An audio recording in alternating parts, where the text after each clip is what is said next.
pay for paying the $900 dinner after my son's in-laws tried to buy me off? I was standing outside the restaurant when it finally hit me. The valet had one hand on a small podium stacked with numbered tickets, and the other hand holding the keys to Douglas Whitmore's luxury SUV. Behind the glass doors, Douglas was still at the host's stand, speaking too loudly for a man trying not to be embarrassed. My son Ethan was behind me saying, "Mom, please wait." I didn't cry until I heard him say my name like he had just realized I was a person and not a problem. My name is Valeria. I'm 55 years old, and I raised my son, Ethan, mostly on my own after his father walked out when Ethan was still small enough to sleep with one hand wrapped around my thumb. I live quietly. I work more than I talk. I still keep a folded grocery list in my purse and emergency cash tucked behind an old photo of Ethan in my wallet, even though I no longer have to count every dollar at the checkout line. Old fear leaves fingerprints. Mine are all over the way I still check prices before I order. For most of my life, being Ethan's mother was the one job I refused to fail at. When his father left, he didn't make a speech or throw a suitcase in a dramatic way. He just started coming home later, then not coming home at all, and eventually I stopped setting a place for him at dinner. Ethan was 4. He asked me for weeks if Daddy was still at work. I told him yes at first because I didn't know how to explain abandonment to a child who still needed help tying his shoes. Back then, my whole life fit between bus schedules and due dates. I worked night reception at a medical building, did bookkeeping for a small contractor on weekends, and took translation gigs whenever someone needed forms or letters cleaned up. I learned spreadsheets on old computers during my lunch breaks. Sometimes I studied printed reports on the bus with Ethan asleep against my coat, his little sneakers knocking against my leg. There were months when I hid overdue bills in the kitchen drawer under takeout menus. There were dinners that were mostly rice and eggs, but I put the eggs on top like it was a choice. One year for Ethan's birthday, I bought him a single vanilla cupcake from the grocery store and stuck a candle in it because rent was due and cupcakes sold one at a time were all I could afford. He thought I loved vanilla cupcakes. I didn't. They were just the only ones sold one at a time. Ethan grew up kind and I was proud of that. He was the kid who shared pencils, shoveled the neighbor's walkway without being asked, and once gave away his new winter gloves to a boy at school who said his hands hurt. He was also sensitive about money in a way I understood too well. He noticed things even when I tried to hide them. He noticed that his cleats were second-hand. He noticed that I said maybe next time, whenever he asked for something that cost too much. He noticed that other kids had fathers who came to games in clean jackets and drove them home in warm cars. I worked so he would never be trapped by that shame. And slowly I built something. Didn't happen like a movie. No lottery ticket, no surprise inheritance, no man showing up with a check. I started as an assistant in operations for a logistics company, then moved into project coordination. I was good at finding the crack in a system before it became a hole. I could look at a budget, a timeline, and a room full of executives arguing over blame, and figure out what needed to happen next. That skill became valuable. I moved companies twice, each time for better pay and more responsibility. I took bonuses instead of vacations. I bought stock when people told me I was being too cautious, and I held it when they told me I was being too nervous. I invested in boring things with long horizons. Infrastructure, distribution, commercial property funds, retirement accounts I barely looked at because I trusted the plan more than the mood of the market. Now I'm a senior regional director for a private infrastructure firm. I manage teams across several states. I sit in meetings where people say things like capital deployment and risk exposure, and I know exactly what every word means. Over the years, salary, bonuses, equity, and quiet investments turned into more security than the woman hiding bills under takeout menus could have imagined. But I never wore money like a costume. I still drive my 12-year-old car because it runs. I still compare prices on paper towels. I still mend loose buttons instead of replacing shirts. I own nice things, but I don't believe every room needs to know it. And I never told Ethan the full scale of my success, not because I was ashamed of it, but because I didn't want him growing up waiting for an inheritance. I wanted him to build his own life, not orbit mine. That choice became complicated when he met Madison. Madison was 30 when she married Ethan, a year younger than him, and I liked her from the beginning. She was warm in small ways that felt real. She asked questions and listened to the answers. The first time Ethan brought her to my house for dinner, she helped me wash dishes even though I told her to leave them. My mom would die before letting guests see the kitchen, she said, laughing a little. I remember looking at her then, sleeves pushed up, standing in my tiny kitchen with soap on her wrist, and wondering what kind of house she had grown up in where even kindness had to be hidden. The Whitmores were different around people. Douglas and Patricia, Madison's parents, had the polished confidence of people who had never wondered if their card would clear at the grocery store. Douglas was 62, broad-shouldered, silver-haired, and spoke like every conversation was a negotiation he expected to win. Patricia was 59, elegant and soft-spoken, with a smile that could slice fruit. Madison's younger sister, Brooke, was 27 and mostly quiet, but she had learned her parents' little facial expressions too well. A raised eyebrow, a tiny pause, a look that said, "This is not our kind of person." At Ethan and Madison's engagement brunch, Patricia asked me what I did exactly. I said, "I work in operations." Before I could say more, Ethan jumped in. "Mom works in corporate operations. She's always been good with organization." Good with organization. Like I was arranging supply closets. Patricia tilted her head. Operations can mean so many things, can't it? Douglas smiled over his coffee. Important work, I'm sure. Every office needs capable people behind the scenes.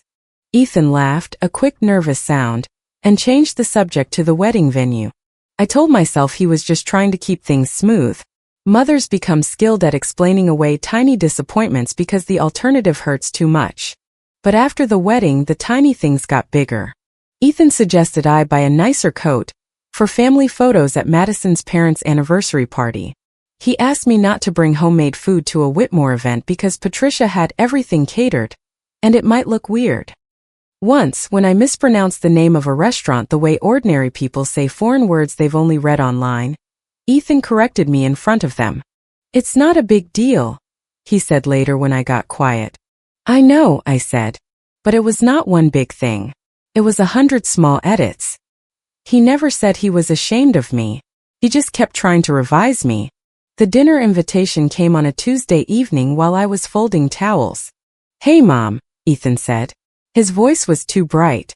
"Are you free Saturday?" "For you, usually." He gave a small laugh then stopped. "Madison's parents want to do a nice family dinner. Just us, them, Brooke, you. Kind of a reset." "A reset from what?" "You know. Everyone's been busy. They want us all to feel close before we move forward on the house stuff." The house stuff. Ethan and Madison had been looking for a larger home, and I knew the Whitmores had offered help with the down payment and closing costs. Ethan had mentioned it carefully, almost defensively, as if expecting me to object. I hadn't. I only said, "Money that arrives with conditions is not a gift." He had sighed. "Mom, not everyone is trying to control someone." Now on the phone he said, "They also want to talk about boundaries a little. Nothing bad. Just family expectations." I put a towel down on the couch. "Is this dinner, or am I being presented?" "Mom." "What?" "It's not like that." Then came the sentence that told me it was exactly like that. "Do you still have that navy dress from the wedding shower? You looked really nice in that." I looked down at my old gray sweatshirt and the socks I had owned for so long the heels were thin. "Are you asking me to dress up?" I said. "Or asking me not to embarrass you?" There was silence on the line. Then he said softly, "I'm sorry. I didn't mean that." I believed he was sorry. I also believed he meant it. That Saturday, I stood in my closet and looked at the clothes Ethan probably wanted me to wear. I had a beautiful charcoal dress, a cream blazer that fit perfectly, and a diamond bracelet I had bought myself after closing my first major regional contract. I put the bracelet on, watched it catch the bedroom light, then took it off and placed it back in the drawer. If kindness required a designer label, I wanted to know before dessert. I wore black pants, an olive cardigan, older black flats, and my simple gold studs. I carried my canvas tote because it held my reading glasses and didn't hurt my shoulder. My leather wallet was worn at the edges, but it still snapped shut, and I had never believed in replacing things that still worked. The restaurant was the kind of place where the entrance smelled like polished wood and expensive perfume. There was valet parking out front, A small podium with brass numbers hanging from hooks, and a line of guests handing over keys to cars that cost more than my first house. I arrived by rideshare because I didn't feel like dealing with valet. Douglas saw me step out of the back seat and smiled like he had just confirmed something. "Valeria," he said, arms open but not actually reaching for me. "You should have told us. We would have sent a car." "That's all right," I said. "The one I took had wheels." Brooke looked down and pressed her lips together. Madison's eyes flicked from my tote to her mother's face. Ethan leaned in to kiss my cheek, and I felt how tense he was before he even touched me. Inside, the restaurant was dim with white tablecloths, heavy silverware, and a tall wine wall glowing behind glass. The host greeted Douglas by name. Patricia smiled as if the recognition belonged to her personally. Our table was in a corner near a fireplace that wasn't lit. I noticed little things because noticing had kept me alive for a long time. Patricia sat where she could see the room. Douglas took the seat facing the entrance. Ethan sat beside Madison, not beside me. A server placed menus in front of us, and Patricia immediately reached across the table. "Here, Valeria," she said, sliding a menu toward me. "This one might be easier." I looked down. It had no prices. She gave me a gentle smile. "And don't feel pressured by the selections. The chef is very accommodating. They can make something simple if anything feels overwhelming." The menu listed burrata, truffle risotto, dry-aged ribeye, sea bass, and flourless chocolate cake. I had eaten in more expensive places for work, places where the salad had ingredients arranged with tweezers. But I only said, "I'm fine with words longer than chicken." Ethan coughed into his water. Madison looked at her plate. Douglas ordered wine. He performed the whole ritual slowly, explaining the bottle to me like he was introducing electricity. "This isn't the kind of bottle you pick up at a grocery store," he said, turning the label toward me. "It has structure. You'll notice it's not sweet." "I'll do my best to survive it," I said. Ethan gave me a warning look, then smiled at Douglas. "Mom's joking." "I heard her," Douglas said. "She's got spirit." Patricia folded her hands. "Spirit is good. In the right setting." That was how the dinner went at first. Small cuts wrapped in napkins. They asked if I found parking confusing. They asked whether I still kept clerical hours. Patricia asked if I planned to retire soon and whether Social Security would be comfortable enough. Douglas talked about their vacation home, Madison's private school, business contacts, and the importance of moving in the right circles. Every compliment had a hook in it. "You did such a fine job with Ethan," Patricia said after the appetizers arrived. "Especially considering everything." "Everything?" I asked. She blinked. "Well, doing it alone. Limited resources. That sort of thing. There's no shame in needing help." I didn't say there was. "No, of course not." Madison squeezed Ethan's hand under the table. I saw it because I was not looking at the wine. I was looking at my son. He laughed nervously and said, "So Brooke, how's work?" Brooke looked relieved to talk about herself. She worked in marketing for a nonprofit Patricia mentioned by full name twice, both times with the tone people use when they want you to understand the board matters more than the mission. When the entrees came, Douglas shifted to the house. "We're excited to help the kids get into something appropriate," he said, cutting into his steak. "The market is difficult for young couples. A proper down payment makes all the difference." "It does," I said. "We just like to know our investments are protected." I set my fork down. "Do you mean your daughter or the house?" Madison went still. Douglas smiled. "Both, naturally." Patricia leaned toward me. "You must understand, Valeria, our worlds are quite different. Madison was raised with certain standards. Ethan is a wonderful young man, but marriage is an adjustment. We only want to remove pressure where we can." "What pressure are you removing?" "Well," Patricia said, "financial pressure, emotional pressure, obligations that can weigh on a young couple." Ethan murmured, "Mom, they're just trying to help." I looked at him. "I haven't asked for help." "No one said you did," he said too quickly. Patricia's face softened in that polished way of hers. "Sometimes people don't ask because they're proud." "That's true," I said. "And sometimes people offer because they want control." Douglas's knife paused against his plate.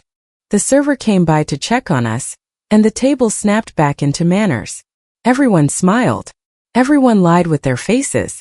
By dessert, I knew the dinner was not casual. Patricia had a slim folder in her purse.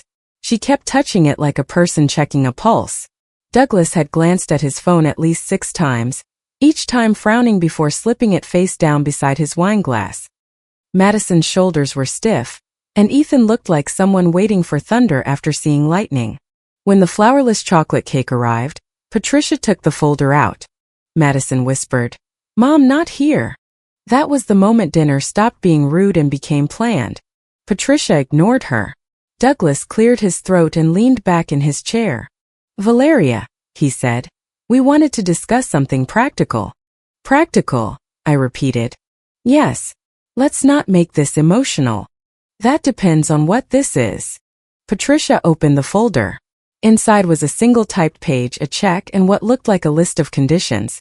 My body went cold in a way I remembered from old bank notices and late rent warnings. But I kept my hands folded in my lap. Douglas said, "Every family has obligations. Some are healthier with structure." "Go on." "We understand you and Ethan are close," Patricia said. "A single mother and only child bond can be very intense." Madison closed her eyes. Patricia continued, "But Ethan is married now. His first loyalty has to be to his wife and the life they're building." "My son being married does not offend me," I said. "Of course not," Douglas said. "But there are patterns. Frequent calls. Drop-ins. Holiday expectations. Emotional dependency. Financial concerns." I turned to Ethan. "Financial concerns?" He looked miserable. "Mom, I don't think they mean." I held up one hand, not sharply, just enough. "Let them finish." Douglas slid the paper an inch toward me. "We're prepared to provide you with $2,000 a month. No strings in the way you might be thinking. Consider it support. It would give you breathing room, and in return, you'd give Ethan and Madison space to establish their household." I looked at the paper. Fewer unscheduled visits. No expectation of weekly calls. Holidays to be arranged at the couple's discretion. No requests for financial assistance from Ethan. No involvement in home purchase decisions. No pressure regarding future children. "So the money is for distance," I said, "not support." Patricia's smile tightened. "That is a harsh way to put it. I want to make sure I understand what you're offering." Douglas sighed as if I was being slow on purpose. "We're simply trying to remove pressure from a young marriage. By paying me to disappear from my son's life." "No one said disappear," Patricia said. "You wrote fewer visits, fewer calls, no holiday pressure, no financial requests, and no involvement in major life decisions." "That's called boundaries," Brooke said quietly. I looked at her. She flushed and dropped her eyes. I turned back to Douglas. "Have I asked Ethan for money?"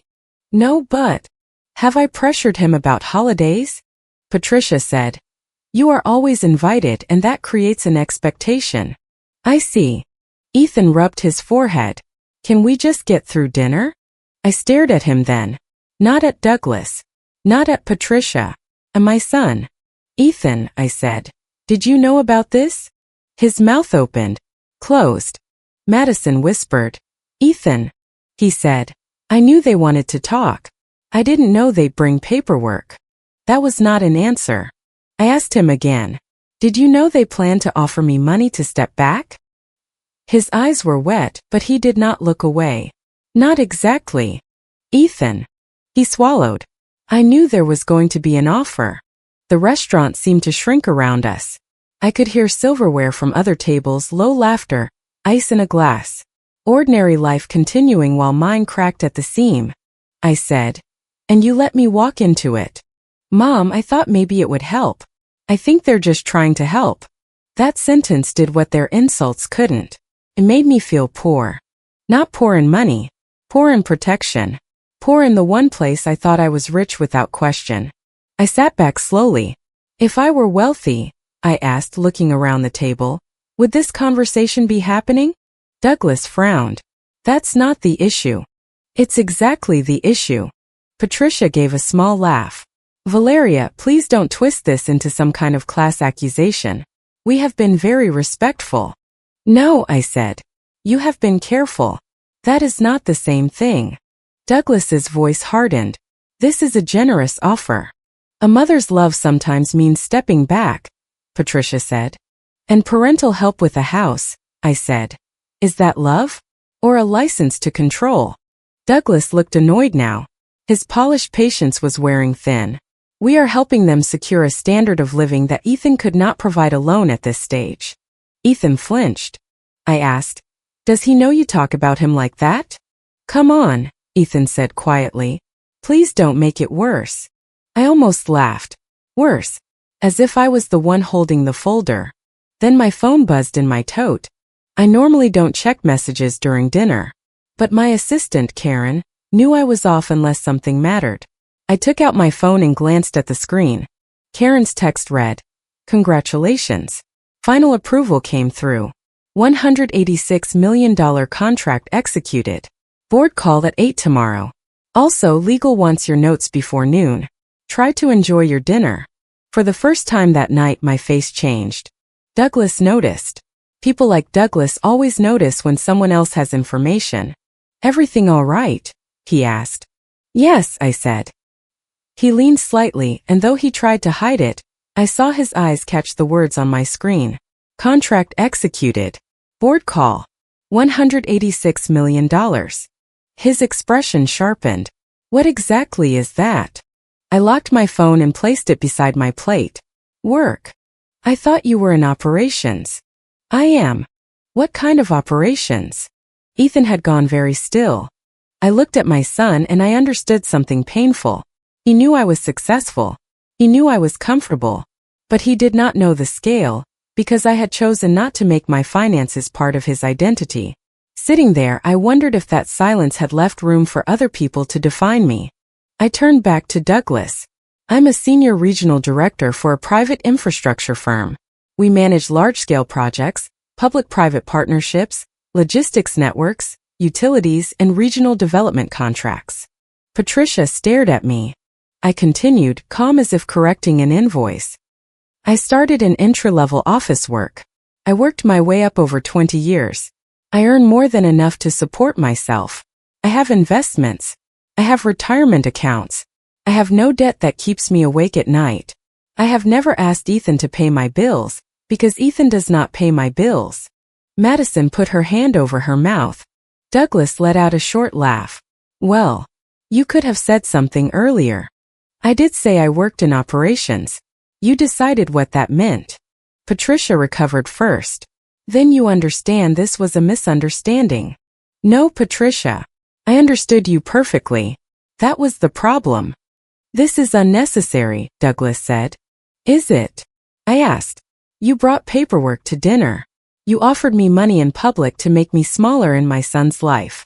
You assumed I was desperate enough to accept and powerless enough to be grateful. That's not what we... You didn't embarrass me because I was poor, I said. You embarrassed yourselves because you thought I was. No one spoke for a moment. Then Douglas reached for the leather folder holding the check the server had placed near his elbow. He opened it with exaggerated ease. Let's not make this more dramatic than it needs to be, he said.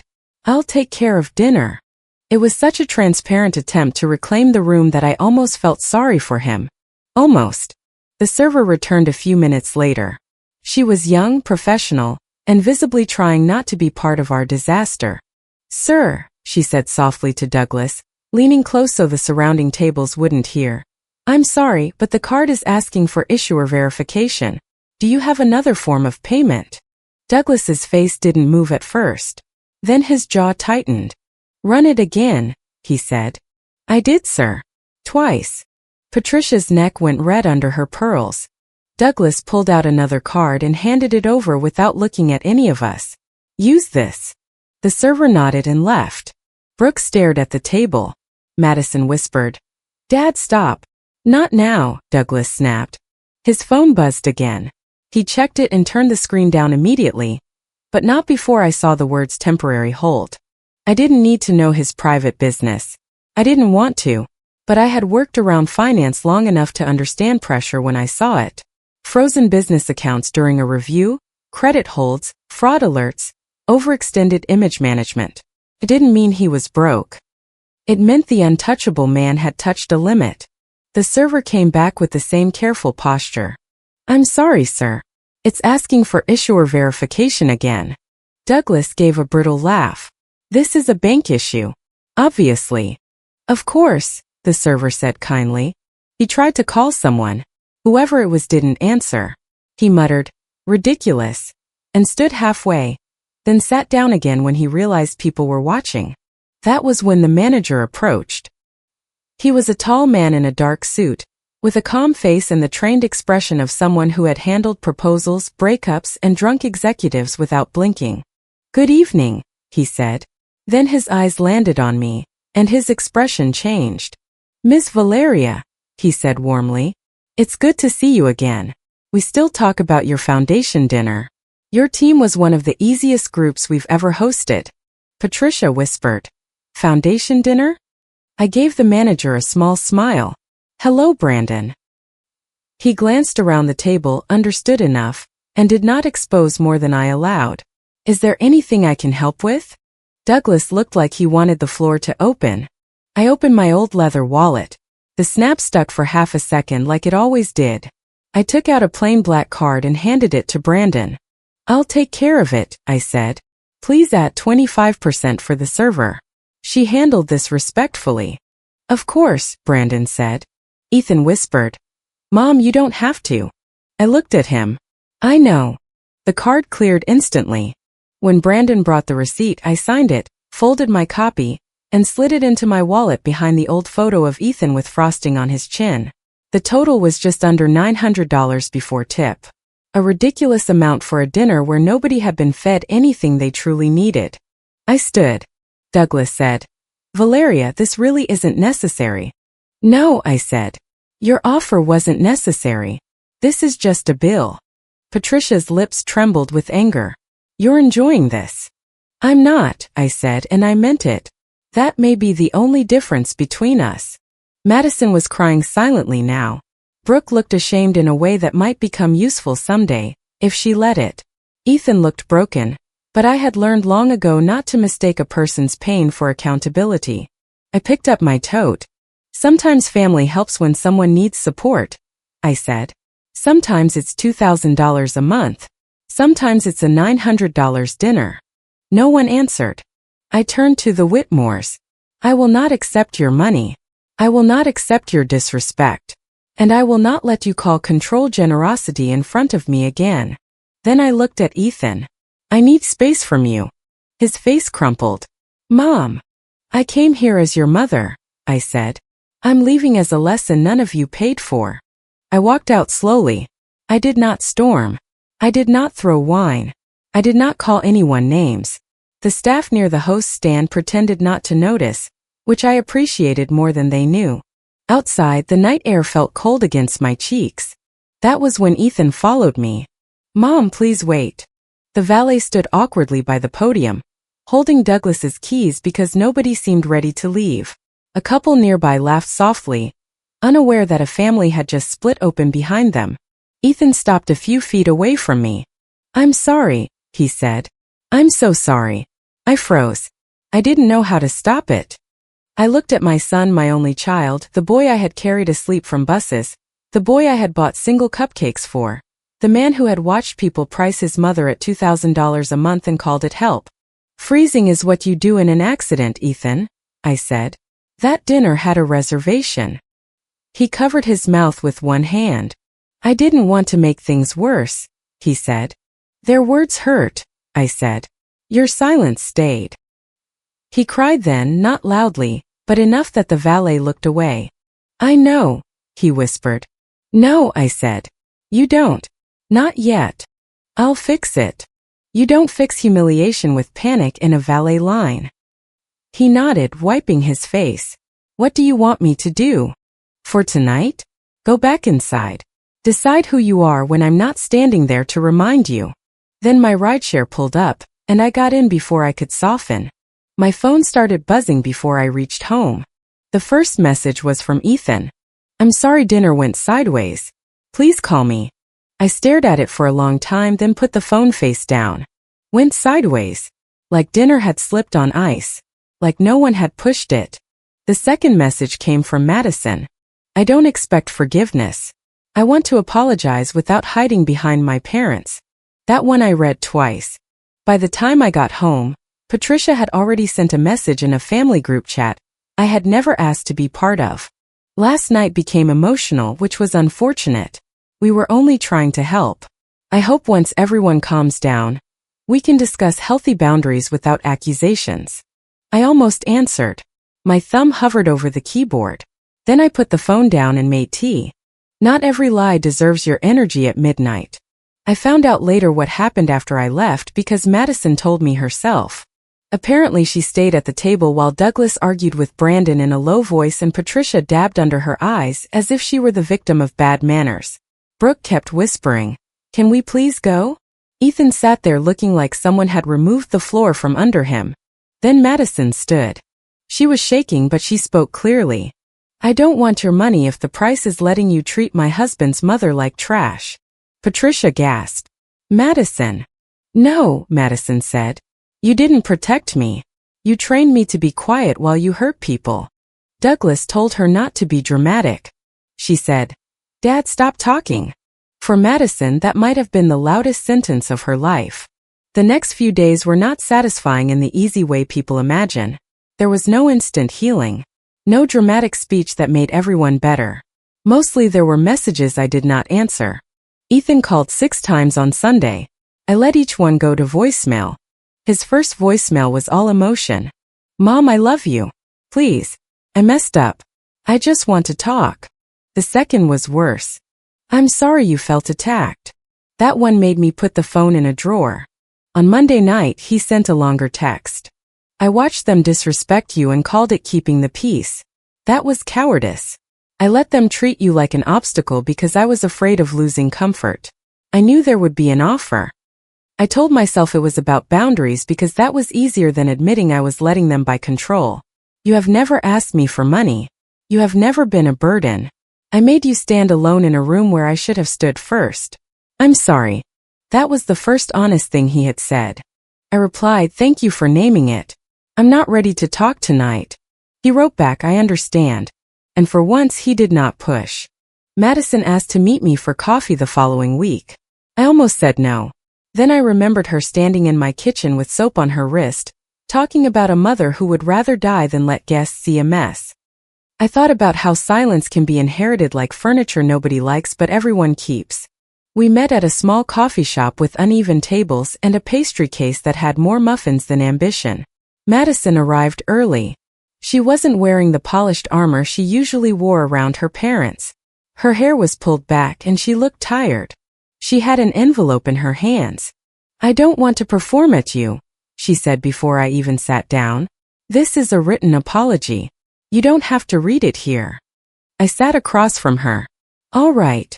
She pushed it toward me. I should have stopped them, she said. Not mouthed sorry. Not squeezed Ethan's hand. Not whispered, Mom, not here, like the problem was timing. I should have said no. I watched her fingers twist around her coffee cup. I was raised to check their faces before I decide what I'm allowed to feel, she continued. That is an explanation, not an excuse. I let them humiliate you because I was scared of becoming the next person they punished. That sounds exhausting, I said. It is. Her eyes filled. But it's also ugly. And I don't want to keep calling it loyalty. I opened the envelope later in my car. Her letter was 2 pages, handwritten, with no dramatic language and no demand for forgiveness. She named what she had done. She named what she had allowed. She said she was sorry for letting me be alone in a room full of people who should have known better. That mattered. It did not erase the dinner, but it mattered. Ethan and Madison made real changes after that, and I paid attention because apologies without inconvenience are just decorations.